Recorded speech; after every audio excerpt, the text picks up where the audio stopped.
Hello, Mamria. Hi Katana, how are you? I'm fine. I can see you're very excited. Yeah, I'm very busy. What you looking there? Okay, I'm watching some videos. Am I allowed to peep? You are allowed to pee, but you can see already, you see these tapes, they are very old. You see, nowadays we don't use those tapes anymore. So you can imagine that this is from a long time ago. So these videos are actually from 23 years ago. Ooh. When I started working in Blessed Generation. Blessed Generation. Ooh. Yeah, so you can take a look. Wow. Yeah. Mamria, what inspired you to join Blessed Generation? Yeah, it was always in my heart to serve somehow other people. So, and for one reason I ended up in Kenya, and then I ended up in the children's home that we now call Blessed Generation. It was in, which is now the high school actually in Riru. And by that time it was run by somebody who wanted to retire. And we talked, and I ended up there. But my inspiration was already God-given. You know, I'm a Christian, so I believe in serving.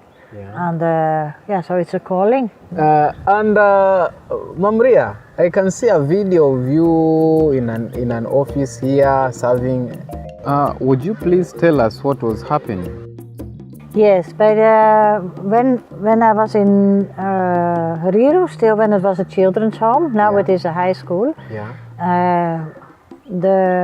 The organization was a bit smaller. We were having around 75 children, and the people in the office were very few. And so we didn't have so many facilities. So even the admission I did myself together with Mama Gladys. Okay, the one you're seeing here is Margaret, and she came to the home because at her home place it didn't work anymore. So then what normally happens is that the children's department or the police, depending on the situation, they contact us and they bring the child to us. Blessed Generation Children's Home eventually expanded to include multiple branches. Can you please walk us through the process of opening these additional branches? When everything was a little bit in place, a time came that the children's department here, we had a conversation with the children's department in Malindi. They said there were around 15,000 children by that time who needed help one way or another. Not necessarily a home, it could also be help in education, help in food, help in medicine. So somewhere help, you know, like that. So Mama Gladys and I came here in Malindi and to see the situation. So we went around with other help organizations and with children's department to see what's really going on. And then we came up with a plan, like, okay, what if we begin in Malindi also a home, a children's home, but also start a program for outreach. And that outreach program is that people are getting their food, they're getting school uniform, they get school fees, or they can come to our school, so that the children can stay in their own community. That was our wish, and that only the children who are very, very desperate or in need at that time, they can come to the children's center to stay there, either for a short time or for a longer time. That one we see how it goes. But we were very busy with starting this project, and then there was election problems in Kenya in 2007. There was post-election vielse, so there were many children who lost their parents. So then actually the Red Cross and the Children's Department, they asked us kindly, can you go to Nyamira and take care of these children temporarily? So we did. We looked for a rental place, and we took around 25 or 30 children to the rental place. But then after some time, more children came in, and these children who were to be with us temporarily, you know, the parents were killed. So sometimes the uncle was killed, the auntie was killed, everybody. So there was no place for these children to go back to. It became very difficult. So many children remained. So something that was remained, it was meant to be temporarily. You know that they were in the rental house, and when we have found the relatives, we would dismantle the project. But now, if you go to Nyamira, you see it is not dismantled. It's a very big project. It is a very big project. We have 600 children. Wow! Even today, I learned it is even maybe 700. But it's a big number, good number. It's a very, very good number, and but it is not the children who are living there in the home. Now we don't have the rental place anymore. We were blessed. We have been buying shamba, buying a land. Blessed Generation have positively impacted the lives of so many. Are you okay to share with us only one case, only one outstanding testimony? Only one. Only one. Because the only one. It's nice to say is Peter Meijner, who came with his brothers and sisters, his siblings. He came to the children's home. And he finished primary school, finished high school, and went to university, and now he's working at the bank. He is working there not for 1 year, 2 years, but already many, many, many years. He's really working there for a long time. And he began his own family. You know, he found a wife that he loves, and he got children. So they were very happy and very blessed, but also he has been asked to become a director, a volunteer director for Blessed Generation. All the directors are volunteers, but he has been asked to volunteer as a director, and he's been doing that. I think already for almost 15 years. Ooh. Yeah, almost 15 years. That's really great. He began when he was not grey, and now already you can see a bit grey coming. Hello, Mama Gladys. Hi, how are you, Katana? I'm fine. Mom Ria and I were going through some video tapes from this all day camcorder, and we came across some very nice videos. I think they were about the old high school program.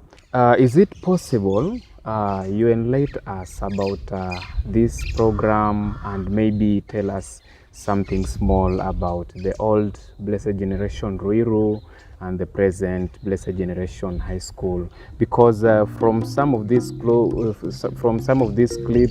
I understand the old Blessed Generation Ruiru was a primary, but now I see a very nice high school, a wonderful transition. Can you please tell us? Okay. Initially, this place was a primary school, as you've said. And when they completed primary school, we used to send them to various high schools all over Kenya, where they could be called. You know, there are letters that the government sent, and they call you to a particular school, high school. So you could find this student has been called to Kisumu, Western, another one to Mombasa, another one within Nairobi, another one Mount Kenya side, Central. So they used to go very far from each other. And so it was very hard for us to reach each student. After now they have gone to school, we need to visit them. There's visiting days, there's what we call academic clinics to check on their results. So you find, because they're scattered all over Kenya, it was very hard for our social workers to reach every child. So you find a child at times reaches a point she or he feels like she's been left out, nobody cares, nobody wants him, because we couldn't reach all of them. We could visit a few, but especially the ones who are very far, or even when they're near and we visited them once, maybe once in 4 years, we don't go again because of finances and many other things, so we couldn't reach them, and the social workers were only 2. At some point now we sat down and thought of beginning our own high school so that we can bring them together. And that is how BG High was begun. That was back in 2015. But now we closed this school. We closed the primary school, which was here. So now it's easier because all the students are together. We can engage them one-on-one. We can know their problems. We can know their issues. So the issue now of being left on their own or left alone is not there anymore. And it's a bit, I can say it's a bit cheaper because now we don't travel a lot to visit them in schools, and we don't pay school fees in that school. Now the money that is sent by sponsors, we all use it in this school. Running the high school. Yeah, running the high school. Wow. I just feel like maybe I should go back to high school. Now you are finished university. Now we are thinking of you working and becoming a sponsor here. A sponsor. You can't go back. And actually, talking of sponsorship, even the high school initially, we had issues, especially school fees. But since when we began working with RIA and we got BG Netherlands as a foundation, they have really assisted us quite a lot. A lot. They have made our work easier, even now sponsoring the students here in high school and meeting major of our financial needs. So it's really running smooth, and I can say and thank them so much. Because of them, it's making our work easier, and most of our children are benefiting so much from their kind help and their sponsorship. Wow, that's so amazing. Yes. And how do you feel to see some of these old clips like this is so and so, this is and so, and later to learn that these kids that you are seeing here, they have their own families right now. Someone has a wife, someone has a husband, children. We feel very fulfilled. You feel you are doing something. I mean, you're not just there working every day, because even if we come here, it's not that because we just come to work. We want to come to work and see the children that we are taking care of succeed in life. And grow and have those families and do their own things in future, and just come back again and say hi to us. As me and Ria, we are growing old. Now we want people like you to come and take over one of these fine days. So we feel so nice when we see such kind of kids. Growing up like that, and now with their own families. It's very fulfilling. Yes. Thank you very much. Thank you very much, Mama Gladys, for your time and for your inspiring story.